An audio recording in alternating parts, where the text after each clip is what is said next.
Good evening and welcome to the Newshour Agenda. I'm Madhavdas. A day after a deadly blast at a civilian hospital in Gaza killed over 500 people, blame game is now on over who exactly is to blame for the resultant bloodshed. Over 500 died as a massive explosion ripped through the hospital that housed not just patients but hundreds of Palestinians who had taken refuge in the compound over the last 2 to 3 days. Watch the moment the hospital was hit.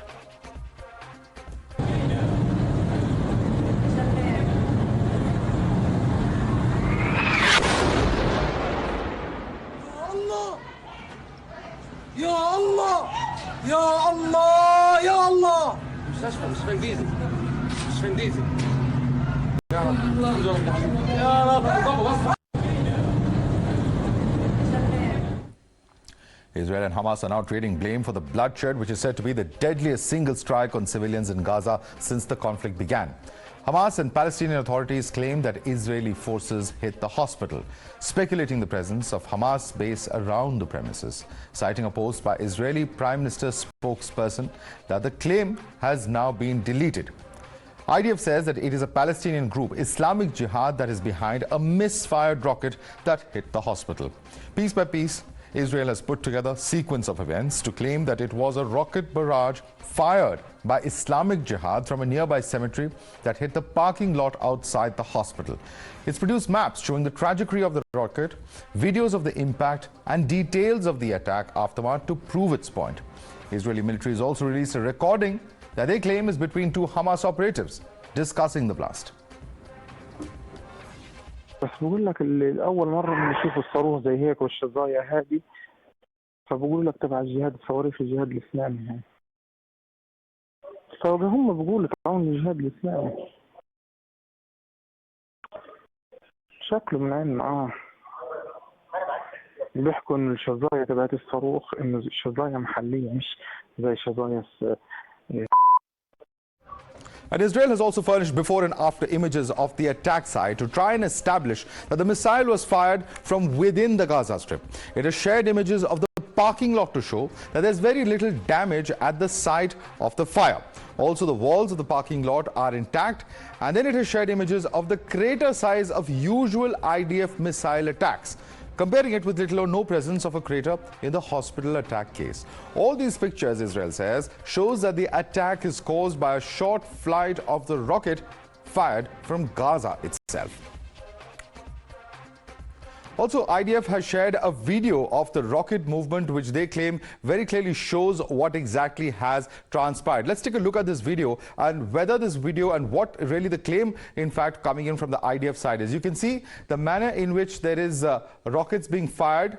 This is the launch site that they claim, where in fact several rockets are fired, and you can see there are several rockets, the trajectory of which is going very high up. So one of the rockets, however, goes up a short distance and then falls back. That is what they are claiming. This is the video footage which they say shows that one of the rockets did not go as per the planned trajectory and therefore fell back within the territory of Gaza. Remember, this is the claim being made by the IDF. This is a video that they've put out as well. And this is what they are claiming is proof that, in fact, this particular area has seen this hospital, which is supposed to be in this area. You see this blast over here, which shows the moment when that rocket, which did not make the entire distance, falls within the territory of Gaza itself. This is the claim being made at this point of time by the IDF. The President of the United States, Joe Biden, who is in fact in Tel Aviv, has expressed his solidarity with Israel as he arrived in the Jewish nation today. He's also backed Israel's claim that the hospital attack is not their doing. I was deeply saddened and outraged by the explosion at the hospital in Gaza yesterday. And based on what I've seen, it appears as though it was done by the other team, not you. But there's a lot of people out there not sure. So we've got to overcome a lot of things. Meanwhile, OSCE has issued a statement strongly condemning the attack, calling it organized state terrorism committed by Israel that warrants punishment. Palestinian envoy to the United Nations also called the Israeli claims lies, countering Israeli Prime Minister Benjamin Netanyahu. Listen in. Hamas is responsible and should be held accountable for all civilian casualties. We saw the cost of this terrible war crime yesterday when a rocket fired by a Palestinian terrorist misfired and landed on a Palestinian hospital. The entire world was rightfully outraged, but this outrage should be directed not in Israel, but at the terrorists. He is a liar. His spokesperson and digital spokesperson tweeted that Israel did the hit, thinking that there is around this hospital a base for Hamas, and then he deleted that tweet. We have a copy of that tweet. Now they change the story to try to blame the Palestinians. You're watching the News Hour at 10, debate number 1 on Times Now, Super Prime Time. All right, let me go across to Alexx Gandler now, who's the Deputy Spokesperson of the Ministry of Foreign Affairs of Israel. Alex, thanks so much for joining us this evening. Let me start by asking you about this particular rocket attack. IDF has put out what it calls evidence of a video of the rocket falling within the territory of Gaza, being fired from Gaza, is the claim being made by the IDF. They've also put out an audio clip of what is supposed to be a conversation between two Hamas operatives. Now, who do you think is winning this narrative battle? Because at this point of time, there are still several countries who are doubting Israel's version very publicly.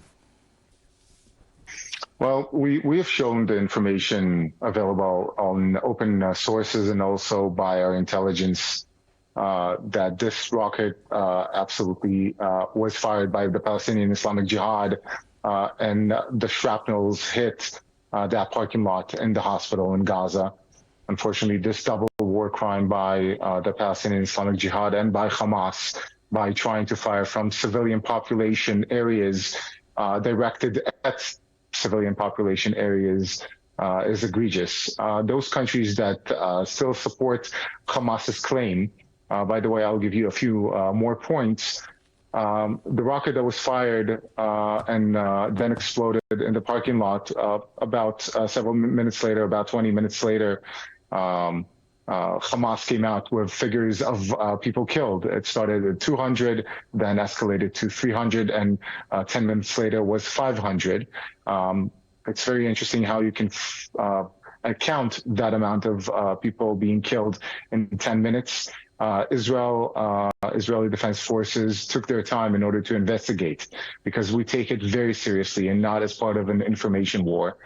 And we investigated it with different means. One of them was the conversation that you played a few minutes ago between two Hamas members talking about that exact rocket hitting their civilian population. Right.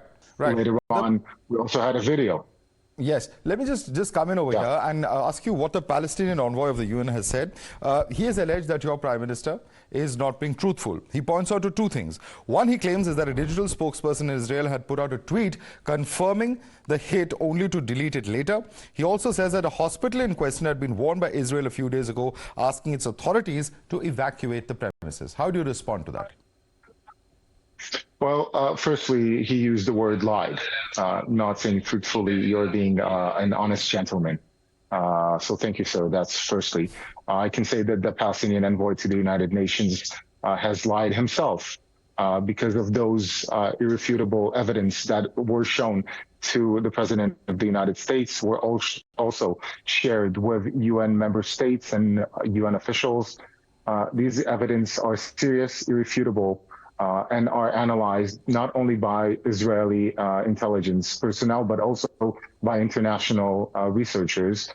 That rocket was a Palestinian rocket that killed Palestinian people.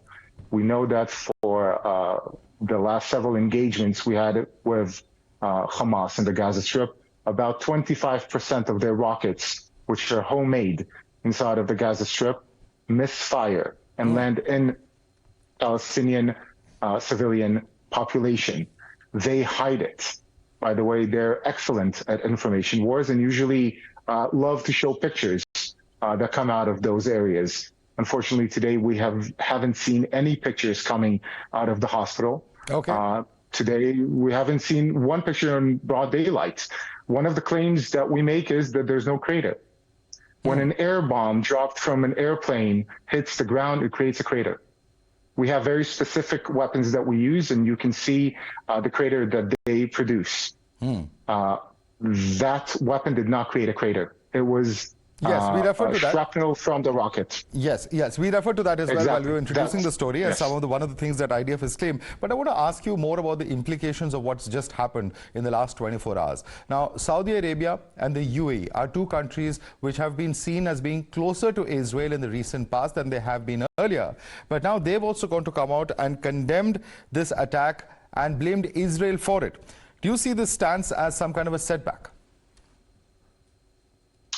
We're currently fighting a war. The diplomacy that we were engaged in previously to this war has currently come to a halt.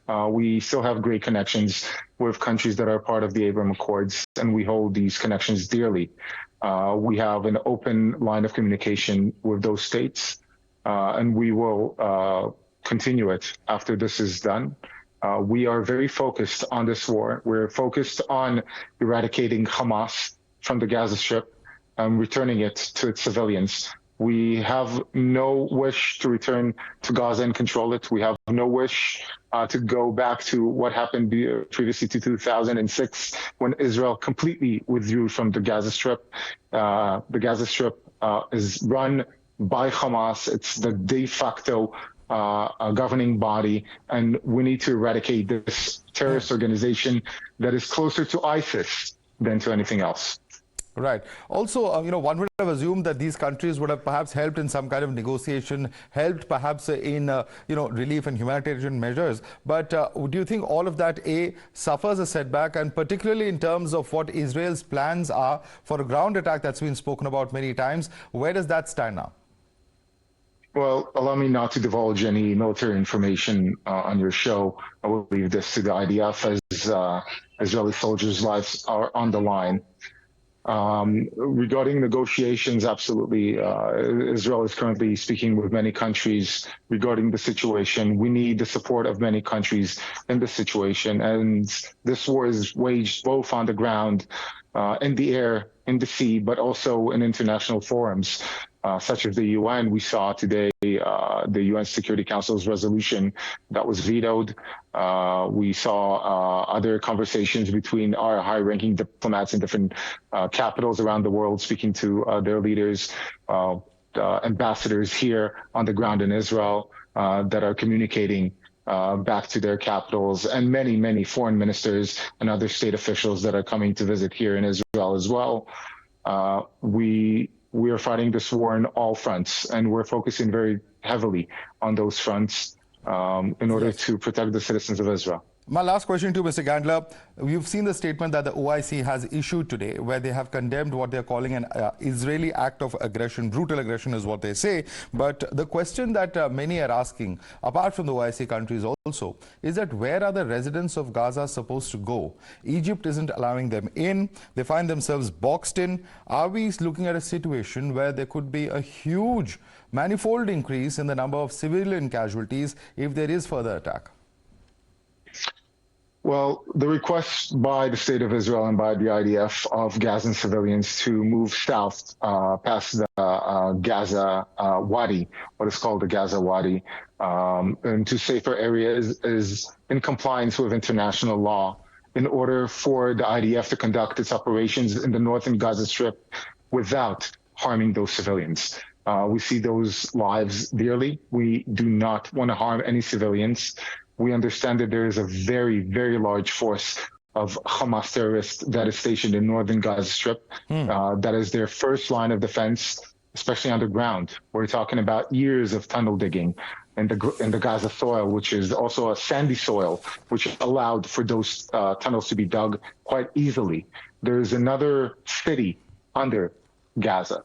There is an underground city of bunkers, of command centers, of weapon depots, of barracks for the terrorists. The attack itself that happened on the 7th of October was conducted from those bunkers.